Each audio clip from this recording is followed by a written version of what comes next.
주일 동안 부활절 맞이 12강주 새벽 예배 하나님께 드리려고 하는데요. 바로 이 12가지 새벽 예배를 통하여 여러분 그냥 예배 드리지 마시고 말씀을 통해 주의 은혜 안에 거하시길 간절히 축원을 드립니다.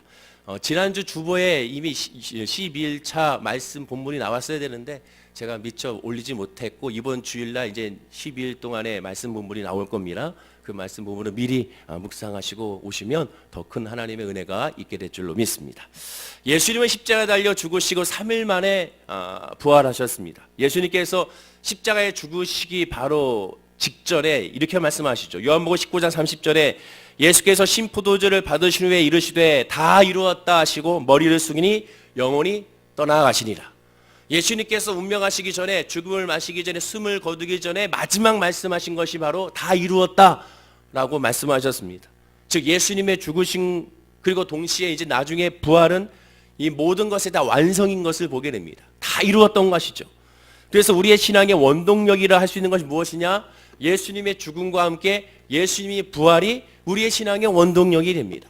더군다나 예수님이 죽으시고 3일 만에 부활하지 않았다면 우리의 신앙의 원동력은 있을 수가 없습니다. 예수님이 부활했기 때문에 우리가 주의 보좌 앞에 나와 예배할 수가 있고 예수님이 부활하셨기 때문에 그 이름으로 말미암아 무엇인지 구하는 대로 응답을 받는 거고 예수님께서 부활하셨기 때문에 그 이름의 치유와 그 이름의 소망을 우리가 누릴 수가 있게 됩니다. 다시 말씀드려서 예수님의 부활이 없다면 우리는 예배를 하나님께 이렇게 드릴 필요가 없고 이 비 오는 날 이 새벽에 주님 앞에 나와 부르짖을 필요가 없으며 더군다나 예수 그리스도의 이름으로 아무것도 할 필요가 없음을 우리가 알게 되는 것입니다. 보통 부활절을 앞두고 늘 고난주간 우리가 새벽 예배 또한 이 부활절을 앞두고 예수 그리스도의 순환과 고난과 멸시와 천대와 조롱에 대해서 우리가 많이 묵상하며 얼마나 아프셨나를 우리가 또한 묵상하고 나를 위하여 죽으신 나를 위하여 고초를 당하신 우리가 예수님을 늘 묵상합니다. 그러다 보니까 제가 이런 생각을 하게 됐습니다. 예수님의 부활이 기독교의 핵심인데 부활절 끝나고 나면 그 이유에 대해서는 별로 그렇게 많이 묵상하지 않는다는 거죠. 가장 중요한 것은 예수 그리스도의 부활이고 그러면 예수 그리스도에서 부활하신 이유가 어떠한지가 너무나도 중요한데 오히려 예수 그리스도의 부활 전에 죽으심 전은 많이들 묵상하지만 예수님이 막상 부활하시고 난 후에 하나님에 대한 말씀은 많이 묵상하지 않은 것을 보게 됩니다. 즉 고난주간 특별 새벽 예배를 많이 드리지만 부활주간 특별 새벽 예배는 드리지 않는다는 것이죠. 가장 중요한 것은 예수 부활인데도 불구하고 그래서 오늘부터 바로 이렇게 한번 묵상해 보고자 한 겁니다. 우리가 오병이의 기적을 통하여 예수님께 12강주리를 남기게 하신 것처럼 즉 기적의 결과를 12강주를 남기신 것처럼 예수님의 부활의 결과에 어떠한 하나님의 은혜가 남겨져 있는지를 우리가 12일 동안 한번 하나하나 살펴보기를 원하는 것이죠. 즉 예수님께서 부활하신 그 날부터 시작하여 예수님께서 다시 승천하시기까지의 시간상으로 하나하나 12챕터로 나눠서 살펴보면서 하나님의 은혜를 우리가 한번 이 새벽에 우리가 발견해 나가고자 하는 것입니다. 따라서 오늘 본문은 그 첫 시간으로 30년 AD 30년 부활절 봄 바로 이 첫 시간 주일 아침 베다니 골고다 언덕에서의 은혜를 한번 우리가 살펴보길 원합니다. 예수님은 유월절 전날 오후 늦게 즉 예수님은 오전 9시경에 십자가에 달리시고 그리고 6시간 지난 후 오후 3시경에 운명하시게 됩니다. 즉 오후 3시경에 아까 말씀드렸던 다 이루었다 이렇게 말씀하실 때가 오후 3시경이라 할 수가 있게 되죠. 그리고 십자가에 내려져서 아리마대 사람 요셉의 무덤에 안장이 되게 되죠. 제자들이 시체를 훔쳐갈 것을 염려한 대제사장은 3가지의 방법을 강구하게 됩니다. 첫째는 먼저 빌라도의 총독의 허락을 받고 그 다음에 두 번째는 파수꾼을 세우고 즉 경비병들을 쫙 세우고 무덤을 임봉해야 하게 되죠. 큰 돌로서 아예 임봉하여 지켜서 어느 누구도 출입하지 못하게 만듭니다. 즉 인간이 할 수 있는 모든 수단과 방법을 동원하여 당시 예수 그리스도께서 죽으시고 부활한다는 소문을 완전히 잠재우려고 했던 것을 보게 되죠. 그 예언도 이루지 못할 것이라는 것을 보이기 위하여 철저하게 지키게 됩니다. 그러나 오늘 본문을 보면 무덤이 완전히 비워지게 되죠. 막달라 마리아와 다른 마리아가 무덤을 보러 왔더니 오늘 본문 2절에 보면 큰 지진이 나며 주의 천사 하늘로부터 내려와 돌을 굴려내고 그 위에 앉았다라고 말씀합니다. 예수님께서 돌을 굴려낸 것이 아닙니다. 천사가 돌을 굴러내버렸습니다. 보라는 것이죠. 예수님께서 부활하셨다, 이 무덤은 빈 무덤이라는 것을 보여주기 위하여 천사가 내려와 천사가 돌을 굴렸습니다. 가만히 생각해 보면 어렸을 때 이 성극을 보면 예수님께서 무덤을 연 것처럼 했던 그 기억이 나는데 성경은 그렇게 증거하지 않죠. 천사가 이 돌을 굴린 것이었습니다. 그리고 나서 돌을 굴리고 그 돌 굴린 위에, 그 큰 돌 위에 천사가 앉아 있습니다.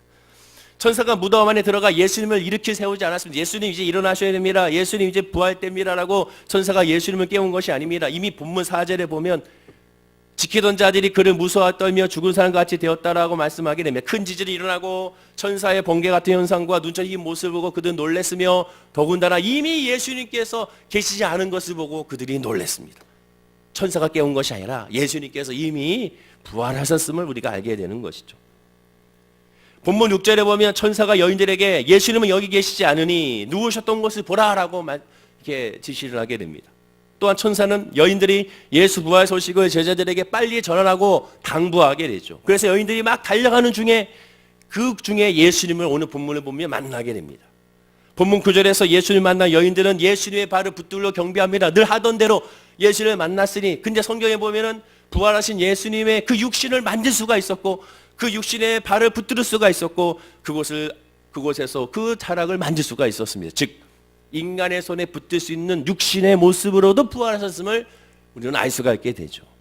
자, 그런데 지금 이 부활의 장면을 통하여, 첫 장면을 통하여, 첫날에 일어났던 첫 사건을 통하여 두 가지의 시선이 존재하는 것을 우리는 확인할 수가 있습니다. 첫 번째 시선은 막달라 마리아와 다른 마리아의 시선입니다. 자, 이들의 시선은 어떤 시선일까요? 우리 본문 8절 말씀을 다 함께 묵상할까요? 화면과 함께 시작. 그 여자들이 무서움과 큰 기쁨으로 빨리 무덤을 떠나 제자들에게 알리려고 다름질할세. 첫째는 뭡니까? 무서움.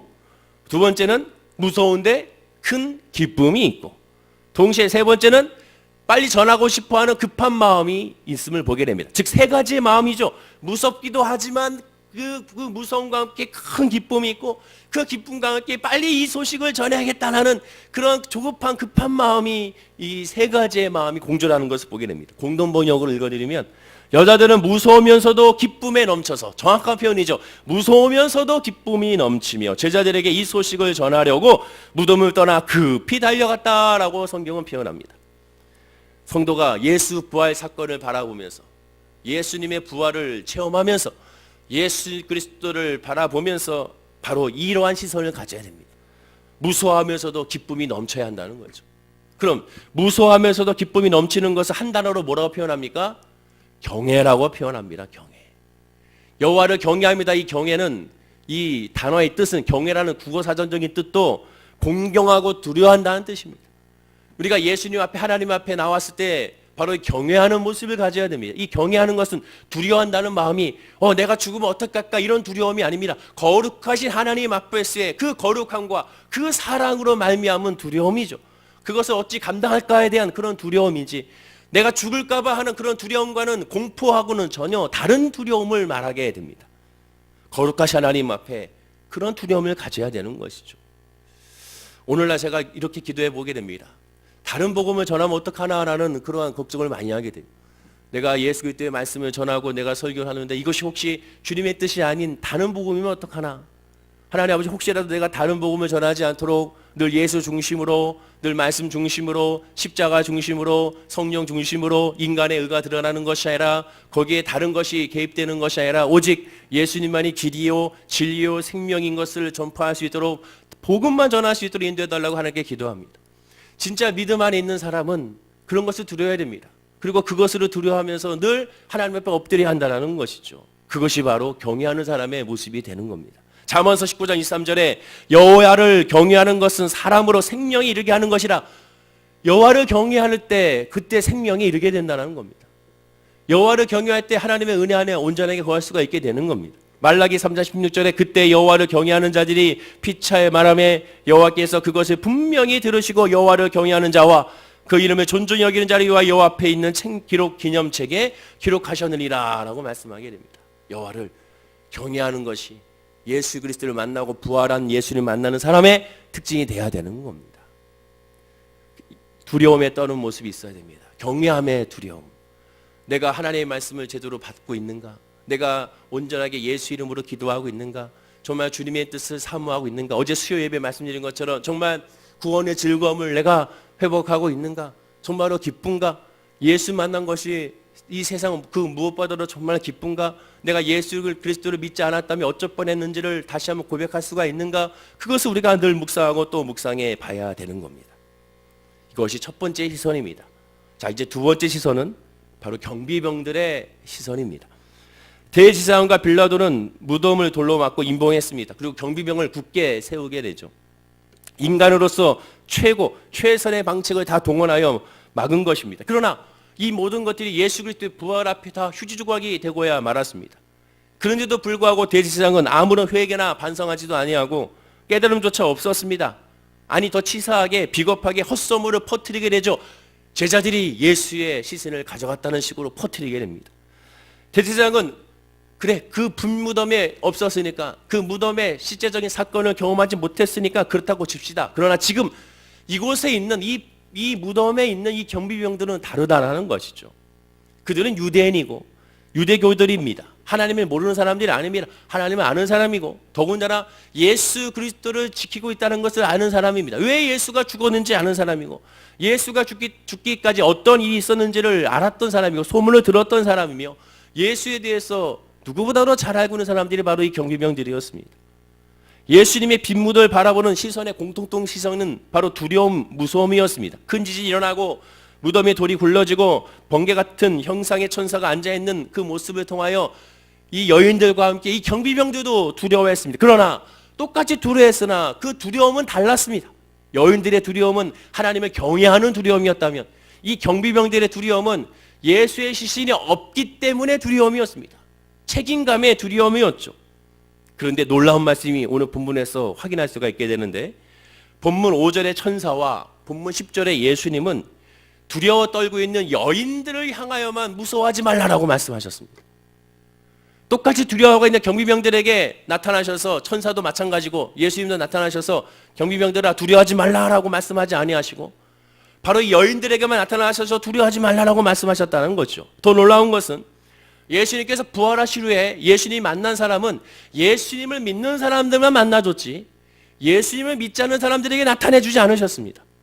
여러분 가만히 한번 묵상해 보세요. 제가 이 12일 동안 이 시선을 한번 쫙 따라가면서 다시 한번 12일 동안 말씀 본문을 체크하다 보니까 와 예수님이 그 전에 죽기 전에는 예수님이 모든 사람들을 다 만나셨는데 예수님께서 부활하시고 나서 40일 동안 승천하시기 전까지 40일 동안 예수님 만난 사람들은 예수님을 믿는 사람들을 만난 것을 우리가 확인할 수가 있게 된 것이죠.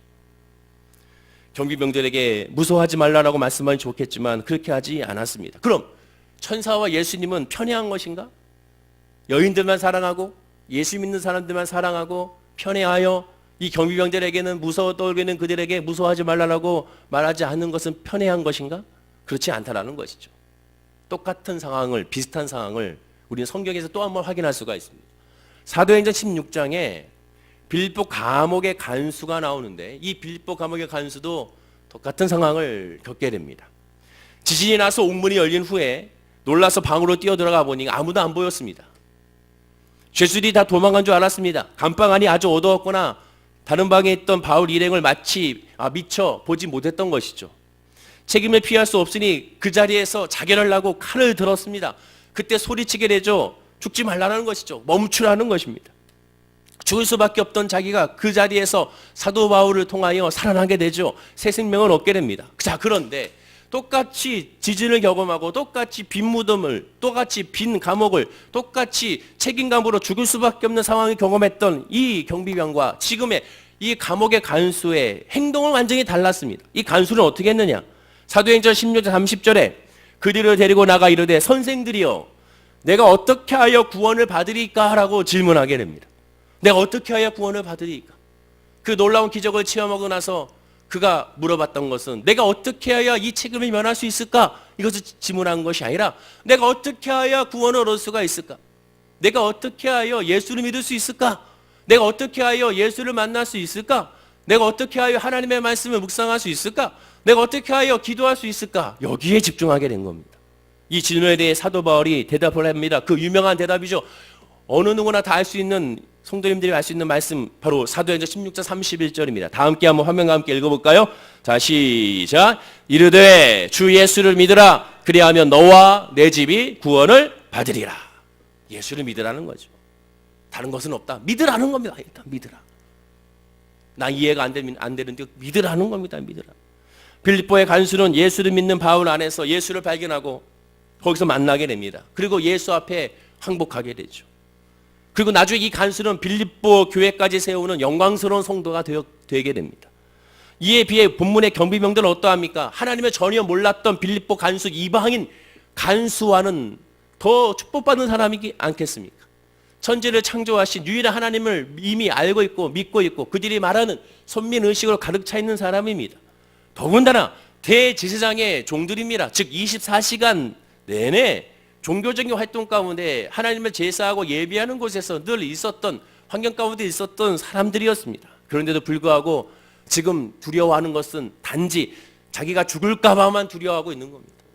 현실의 문제를 어떻게 해결할까만 가지고 두려워하고 있는 겁니다. 그 자리에서 예수님이 계시지 않다면, 와, 예수님이 말씀한 대로 이루어졌네, 그 소문이 사실이었네, 야, 정말 예수는 하나님의 아들이었네, 그런 믿음의 고백이 따라가야 되는데, 그렇지 아니하고 예수님께서 무덤이 없는 것을 보고 나는 이제 죽었네, 이 책임을 어찌 면할까, 어떻게 해야 될까, 이것만 염려하고 걱정한 것입니다. 로마 백부장처럼 예수는 실로 하나님의 아들이라고 고백을 하던가, 빌립보 간수처럼 어떻게 하여 구원을 얻으리까라고 질문을 하던가, 최소한 잘못했다고 주여 날 용서하소서, 믿음이 없는 날 용서해 주십시오라고 고백을 하게 되면 그 자리에서 천사나 예수님께서 그냥 가지 아니하시고 그들에게 분명한 예수의 말씀을 전해 주셨을 것입니다. 대신에 경비병들은 당장 죽을까 봐 걱정해, 즉 영적인 걱정을 먼저 한 것이 아니라 육적인 걱정으로 가득 찬 겁니다. 그 소중한 시간에, 그 축복의 시간에 어느 누구도 경험해 보지 못할 그 놀라운 그 부활의 첫 경험을 할 수 있는, 부활의 그 첫 증언자가 될 수 있는 그 놀라운 그 시간에 그 기회를 놓치고야만 겁니다. 그리고 그들의 뒤에 행적을 보십시오.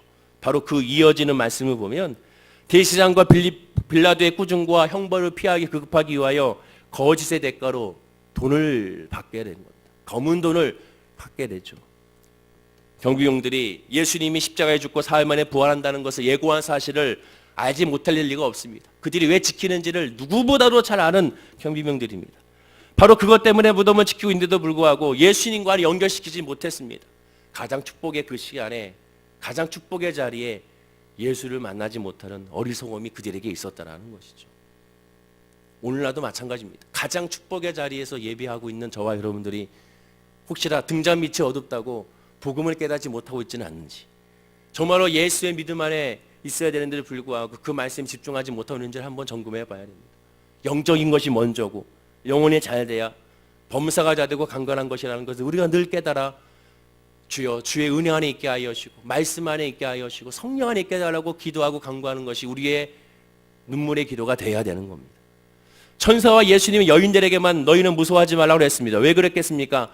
너희들은 이제 하나님의 자녀니 두려워할 필요가 없다는 거예요. 너희들은 이제 하나님의 자녀니 하나님 예수님께 다 이루셨고 그것도 넉넉히 이기셨기 때문에 담대하라고 말씀해주고 있게 되는 것입니다.